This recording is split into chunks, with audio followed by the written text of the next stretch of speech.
السلام علیکم ورحمۃ اللہ وبرکاتہ۔ بچوں، آج ہم پڑھیں گے ماحولیات حصہ دوم۔ آج ہم سبق نمبر 12 پورندر کا محاصرہ اور صلح پڑھیں گے۔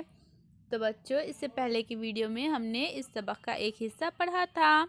آج ہم اس کے آگے کا سبق پڑھیں گے۔ تو چلیے ہم شروع کرتے ہیں۔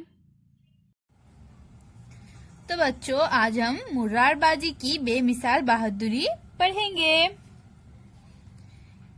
دلیر خان کو دیکھ کر مرار بازی بھڑک گئے۔ کاٹ ڈالو، توڑ ڈالو، لاشیں گرا دو، اس طرح چیختے ہوئے وہ دشمن پر حملہ آور ہوئے۔ ان کی تلوار زور سے چلنے لگی۔ جو اس کے نیچے آتا مارا جاتا۔ اس اکیلے بہادر کو مغلوں نے چاروں طرف سے گھیر لیا۔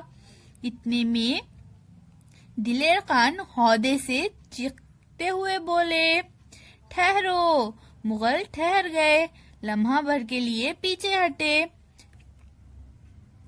خان نے مرار بازی سے کہا، مرار بازی، تمہاری طرح کا تلوار باز میں نے آج تک نہیں دیکھا۔ تم ہم سے مل جاؤ، میں وعدہ کرتا ہوں کہ بادشاہ تمہیں سردار بنا دیں گے، جاگیریں عطا کریں گے، انعامات سے نوازیں گے۔ مرار بازی نے دلیر خان کی بات سنی۔ غصے سے ان کی آنکھیں سرخ ہو گئی۔ انہوں نے بڑے غصے سے کہا، ہم شیواجی مہاراج کے ساتھی ہیں، تمہارے وعدے سے ہمیں کیا؟ ہمیں کس چیز کی کمی ہے؟ تمہارے بادشاہ کی جاگیر کسے چاہیے؟ مرار بازی نے خان کی طرف جست لگائی اور جو بھی راہ میں آیا اسے بے دریغ ختم کرتے چلے گئے۔ دلیر خان نے ہودے سے تیر چلایا۔ وہ تیر سیدھا مرار بازی کے حلق میں گھس گیا اور وہ زمین پر گر پڑے۔ ماولے ان کے مردہ جسم کو اٹھا کر قلعے میں لے گئے۔ قلعے دار مارا گیا، جس کا انہیں بے حد صدمہ ہوا۔ لیکن ایک مرار بازی مارا گیا تو کیا ہوا؟ ہم ایسے بہادر ہیں جو جواں مردی کے ساتھ لڑتے ہیں۔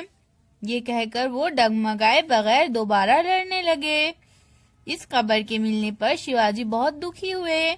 انہوں نے سوچا، ہر قلعے پر ایک ایک سال تک لڑائی جاری رکھی جا سکتی ہے، لیکن بلا وجہ آدمی مارے جائے یہ ٹھیک نہیں۔ پورندر کی صلح۔ طاقت سے کام نکلتا نظر نہ آتا تھا۔ چالاکی بھی ناکام ہو گئی تھی، اس لیے پیچھے ہٹنا ہی مناسب تھا۔ شیواجی مہاراج نے مغلوں سے صلح کرنے کا ارادہ کر لیا۔ وہ خود جے سنگھ کے پاس گئے اور تدبیر سے کام لیتے ہوئے بولے، مرزا راجے، آپ راجپوت ہیں، ہماری تکلیف اور مشکلات آپ جانتے ہیں۔ بادشاہ کے حملوں سے مہاراشٹر برباد ہو گیا ہے، لوگ بدحال ہو گئے ہیں۔ عوام کی خوشحالی کے لیے ہم نے سوراج قائم کرنے کا بیڑا اٹھایا ہے، آپ بھی یہی کام کیجیے۔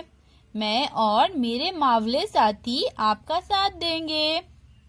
جے سنگھ بہت چالاک تھے، اس لیے انہوں نے شیواجی مہاراج کو صلح کرنے کی رائے دی۔ صلح نامے کے مطابق شیواجی مہاراج نے 23 قلعے اور 4 لاکھ ہن یعنی سونے کا سکہ، ہن کسے کہتے ہیں بچوں؟ سونے کے سکے کو کہتے ہیں، مال گزاری کا علاقہ مغلوں کو دینا قبول کیا۔ یہ صلح نامہ سن 1665 میں ہوا۔ صلح ہو جانے کے بعد جے سنگھ نے شیواجی مہاراج کو مشورہ دیا کہ وہ آگرہ جا کر بادشاہ سے ملاقات کرے۔ انہوں نے شیواجی کی حفاظت کی ذمہ داری لی۔ جے سنگھ کے مشورے پر شیواجی مہاراج نے غور کیا۔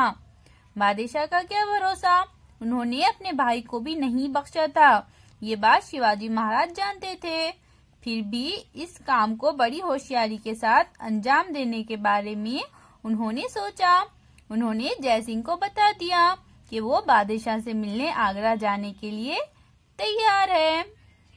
تو بچوں، یہاں پر ہمارا سبق ختم ہو چکا ہے۔ اللہ حافظ۔